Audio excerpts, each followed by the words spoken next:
ಈಗ ನಮ್ಮ ಲಕ್ಷ್ಮೀ ಹೆಬ್ಬಾಳ್ಕರ್ ಅವರು ಅಕ್ಕ ತಾಯಿ ಅವ್ರಿಗೆ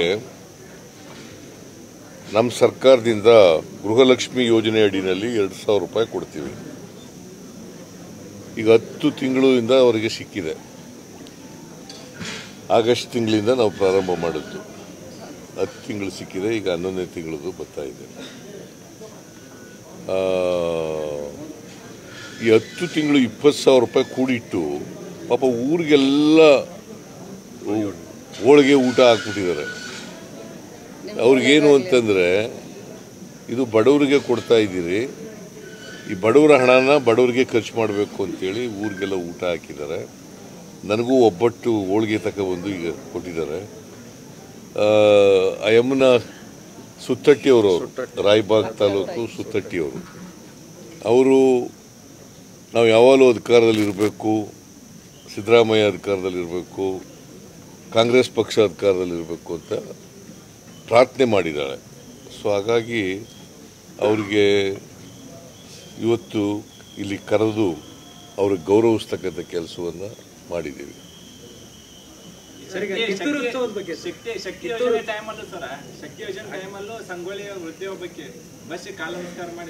ಹೌದೌದು. ಶಕ್ತಿ ಯೋಜನೆಯಲ್ಲೂ ಕೂಡ ಅವರು ನಿಮ್ಮ ಬೆಳಗಾವಿ ಜಿಲ್ಲೆ ಸೌದತ್ತಿ ಅವರು ಕೂಡ ಬೆಂಗಳೂರಿಗೆ ಬಂದಿದ್ರು. ಅವರು ಗೌರವಿಸ್ತಕ್ಕಂಥ ಕೆಲಸ ಮಾಡಿದ್ರು. ಕಿತ್ತೂರು ಉತ್ಸವ ಮಾಡ್ತೀವಿ. ಈಗ ಈ ಸಾರಿ ಕಿತ್ತೂರು ಉತ್ಸವ ಕೂಡ ಮಾಡ್ತಾ ಇದ್ದೀವಿ. ಈಗಾಗಲೇ ಎಲ್ಲ ತಯಾರಿಗಳು ಕೂಡ ನಡೆದಿದ್ದಾವೆ. ಇಲ್ಲ, ನೆಕ್ಸ್ಟ್ ಕ್ಯಾಬಿನೆಟ್ನಲ್ಲಿ ಅವೆಲ್ಲ ಚರ್ಚೆ ಮಾಡಿ ಏನು ತೀರ್ಮಾನ ಮಾಡಬೇಕು ಅನ್ನೋದು ಮಾಡ್ತೀವಿ. ಕೆಲವು ಜನ ನಿಮ್ಗೆ ಒಳ್ಳೇದಾಗಲಿ ಅಂತ ಹೇಳಿ ಬಯಸ್ತಾ ಇದ್ದಾರೆ. ಇನ್ನು ಕೆಲವು ಜನ ನಿಮಗೆ ರಾಜಕೀಯ ಚಕ್ರದಲ್ಲಿ ಸಿಲುಕಿಸಬೇಕು ಅಂತ. ಯಾರು ರಾಜಕೀಯವಾಗಿ ನಮ್ಮ ದ್ವೇಷಿಗಳಿದ್ದಾರೆ, ವೈರಿಗಳಿದ್ದಾರೆ, ಅವರೆಲ್ಲರೂ ಕೂಡ ನನಗೆ ರಾಜಕೀಯವಾಗಿ ಮಸಿ ಬೆಳಿಬೇಕು ಅಂತ ಪ್ರಯತ್ನ ಮಾಡ್ತಾ ಇದ್ದಾರೆ.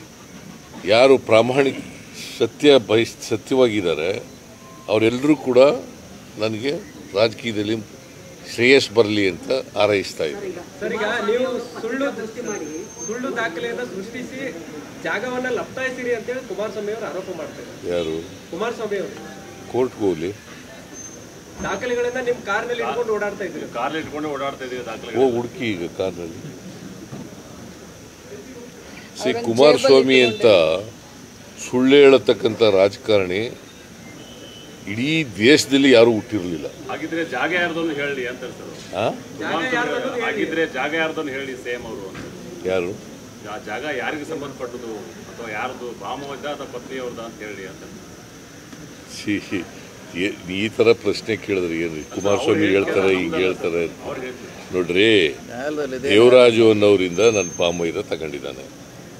ದೇವರಾಜು ಅನ್ನೋರಿಂದ ನಮ್ಮ ಪಾಮೈದ ತಗೊಂಡಿದ್ದಾನೆ 2004ರಲ್ಲಿ. 2005ರಲ್ಲಿ ಅದು ಕನ್ವರ್ಟ್ ಆಗಿದೆ. 2010ರಲ್ಲಿ ನನ್ನ ಹೆಂಡತಿಗೆ ದಾನವಾಗಿ ಕೊಟ್ಟಿದ್ದಾರೆ. ಅದನ್ನು ಮೂಡಾದವರು, ಮೈಸೂರಿನ ಡೆವಲಪ್ಮೆಂಟ್ ಅಥಾರಿಟಿಯವರು ನಮಗೆ ನನ್ನ ಹೆಂಡತಿ ಜ್ಞಾನಕ್ಕೆ ತರದೇನೆ ಸೈಟ್ ಮಾಡಿ ಹಂಚ್ಬಿಟ್ಟಿದ್ದಾರೆ. ಯಾರ ಜಮೀನು ಅದು? ಈಗ ಮಲ್ಲಿಕಾರ್ಜುನ ಕೊಂಡ್ಕೊಂಡಿದ್ದಾನಲ್ಲ, ಅದು ಡಿಸ್ಪ್ಯೂಟ್ ಇದೆಯಾ? ಕುಮಾರಸ್ವಾಮಿ ಜಮೀನು ಅದು ಡಿಸ್ಪ್ಯೂಟ್ ಇದೆಯೇನ್ರಿ? ಹಂಚಿರೋರು ಯಾರು?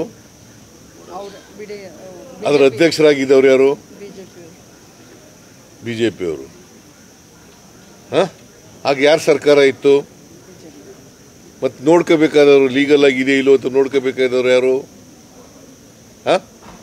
ಯಾರ್ರೀ? ಬಿಜೆಪಿಯವರು. ಅವ್ರು ನೋಡ್ಕೊಂಡಿದ್ದಾರೆ ಅಂತ ನಾವು ಅನ್ಕೊಂಡಿದೀವಿ. ಎಲ್ಲವೂ ಸರಿ ಇದೆ ಕಾನೂನು ಪ್ರಕಾರವಾಗಿ ಅಂತ ಅನ್ಕೊಂಡಿದೀವಿ. ಈಗ ನಮ್ಮದು 3 ಎಕರೆ 16 ಗುಂಟೆ ಹೋಗಿದೆ. ಅದಕ್ಕೆ ಎಷ್ಟು ಕೊಡಬೇಕು? ನಮ್ಮ ಜಮೀನನ್ನ ಅಕ್ವೈರ್ ಮಾಡ್ಕೊಂಡಿಲ್ಲ, ಡಿನೋಟಿಫೈ ಆಗಿರ್ತಕ್ಕಂಥ ಲ್ಯಾಂಡು. ಅಕ್ವೈರ್ ಆಗದೇನೆ ಸೈಟ್ ಮಾಡಿ ಹಂಚ್ಬಿಟ್ರೆ ಏನು ಮಾಡಬೇಕು? ಇಲ್ಲಪ್ಪ, ನೀನೇ ಬರೆದಿದೆ ಅಂತ ಹೇಳಿದ್ರಲ್ಲ. ಏನು ಮಾಡ್ಬೇಕ್ರಿ? ಈಗ ನಮ್ಮ ಜಮೀನು ವಾಪಸ್ ತಗೋಬೇಕಾ ಇಲ್ಲ ಬಿಟ್ಬಿಡ್ಬೇಕಾ ಹಂಗೆ? ಹಾಂ, ಮತ್ತೆ ಕುಮಾರಸ್ವಾಮಿ ಇದೆ ಜಮೀನು. ಹಾಂ, ಮತ್ತೆ ಇದಕ್ಕೆ ಸುಳ್ಳು ಹೇಳಿದ್ರೆ ಏನು ಹೇಳೋದು? ಈಗ ನಾನು ಸ್ಪೆಷಲ್ ಕಮಿಷನ್ ಮಾಡಿದ್ದೀನಿ, ಕಮಿಷನ್ ಆಫ್ ಎಂಕ್ವೈರಿ ಅಪಾಯಿಂಟ್ ಮಾಡಿದ್ದೀವಿ. ಏನಾದ್ರು ದಾಖಲಾತಿಗಳಿದ್ರೆ ಅವ್ರಿಗೆ ಅಲ್ಲಿ ಹೋಗಿ ಕೊಡ್ಲಿ. ಅರೇ ತಾಳ್ರಿ, ಇದಕ್ಕೆ ಹೇಳ್ರಿ ಅಂತಂದ್ರೆ ಇನ್ನೊಂದು ವಿಚಾರ ಪ್ರಸ್ತಾಪ ಮಾಡಿದ್ದಾರೆ. ಏನಾದ್ರು ದಾಖಲಾತಿಗಳಿದ್ರೆ ಕುಮಾರಸ್ವಾಮಿ ಹತ್ರ, let him give the documents what ever he has before the commission of enquiry. ಕೊಡ್ಲಿ ಅಲ್ವಾ? ಹಾಂ, ಕರೆಕ್ಟೇ ಇಲ್ವಾ? ಹಾಂ, ಇನ್ನೊಂದು ಏನಪ್ಪ, ಏನಿಲ್ಲ, 100 ಸಿಎಂ ಬಂದು 100 ಜನ ಸಿದ್ದರಾಮಯ್ಯ ಬಂದರೂ ಸಹಿತ ನನ್ನ ಜೈಲಿಗೆ ಹಚ್ಚಲಿಕ್ಕೆ ಸಾಧ್ಯ ಇಲ್ಲ. ಅವರಿಂದ ಯಾವುದೇ ಕಾರಣಕ್ಕೂ ನನ್ನನ್ನು ಜೈಲಿಗೆ ಹಚ್ಚಲಿಕ್ಕೆ ಸಾಧ್ಯ ಇಲ್ಲ. ಈಗ ನಾನು ಜೈಲಿಗೆ ಹಟ್ತೀನಿ ಅಂತ ಹೇಳಲಿಲ್ಲ. ನಮಗೆ ಜೈಲಿಗೆ ಹಟ್ಟಬೇಕು ಅಂತ ಯಾವುದೇ ವ್ಯಕ್ತಿಯನ್ನು ಜೈಲಿಗೆ ಹಟ್ಟಬೇಕು ಅಂತ ಉದ್ದೇಶ ಇಲ್ಲ. ಕಾನೂನು ಉಲ್ಲಂಘನೆ ಮಾಡಿದ್ರೆ, ಕ್ರಿಮಿನಲ್ ಆಕ್ಟ್ ಮಾಡಿದ್ರೆ ಆಗೇನು ಮಾಡ್ತಾರೆ? ಕೋರ್ಟು ಜೈಲಿಗೆ ಕಳಿಸೋದು, ನಾನಲ್ಲ. ಅವ್ರೇನು ಹೇಳಿದ್ರು, ಸಿದ್ದರಾಮಯ್ಯನಂತವ್ರು 100 ಜನ ಬಂದರೂ ಕೂಡ ನನ್ನನ್ನು ಅರೆಸ್ಟ್ ಮಾಡೋಕ್ಕೆ ಸಾಧ್ಯ ಆಗಿಲ್ಲ ಅಂತ ನಾನೇನು ಹೇಳಿದೆ? ನನಗೆ ಹಿಂಗೆ ಕೇಳಿದ್ರು ನಿಂತರನ್ನೇ, ಅರೆಸ್ಟ್ ಮಾಡೋಕ್ಕೆ 100 ಜನ ಸಿದ್ದರಾಮಯ್ಯ ಬರಬೇಕಾಗಿಲ್ಲಪ್ಪ, ಒಬ್ಬ ಕಾನ್ಸ್ಟೇಬಲ್ ಸಾಕು ಅಂತ ಹೇಳಿ ಅಲ್ವಾ? ನೀನು ಅರೆಸ್ಟ್ ಮಾಡೋಕ್ಕೆ ಎಷ್ಟು ಜನ ಬೇಕು?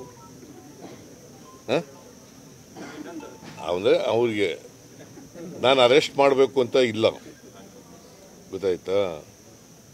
ಒಂದು ವೇಳೆ ಅರೆಸ್ಟ್ ಆಗಬೇಕು ಅಂತ ಸನ್ನಿವೇಶ ನಿರ್ಮಾಣ ಆದರೆ ಒಬ್ಬ ಕಾನ್ಸ್ಟೇಬಲ್ ಸಾಕಲ್ವ ಅರೆಸ್ಟ್ ಮಾಡೋಕ್ಕೆ? ಹಾಂ, ಸಿದ್ದರಾಮಯ್ಯ ಯಾಕೆ ಹೋಗ್ಬೇಕು? ನಾನು ಓದಿನ ಅರೆಸ್ಟ್ ಮಾಡೋಕ್ಕೆ? I am not A constable, I am not A police man. ಸುಮ್ಮನೆ ಮತ್ತೆ ಅರೆಸ್ಟ್ ಮಾಡೋರು ಕೂಡ ಕೋರ್ಟ್ನವರು, ನಾವಲ್ಲ. ಅವನು ಕುಮಾರಸ್ವಾಮಿ ಯಾವಾಗಲೂ ಹಿಟ್ ಅಂಡ್ ರನ್ ಕೇಸು. ಯಾವ್ದನ್ನಾರು ಇವತ್ತಿನವ್ರಿಗೆ ಲಾಜಿಕಲ್ ಎಂಟ್ರಿ ತಗೊಂಡೋಗಿರೋದು ನೋಡಿದ್ದೀರಾ? ಆರೋಪ ಮಾಡ್ತಾರೆ, ನನ್ನ ಹತ್ರ ದಾಖಲಾತಿ ಇದೆ, ಪೆನ್ ಡ್ರೈವ್. ಸರ್, ಗುರುವಾರ ತಮ್ಮ ಕೇಸ್ ಬರುತ್ತೆ ಸರ್, ನೋಡೋಣ ಅದು.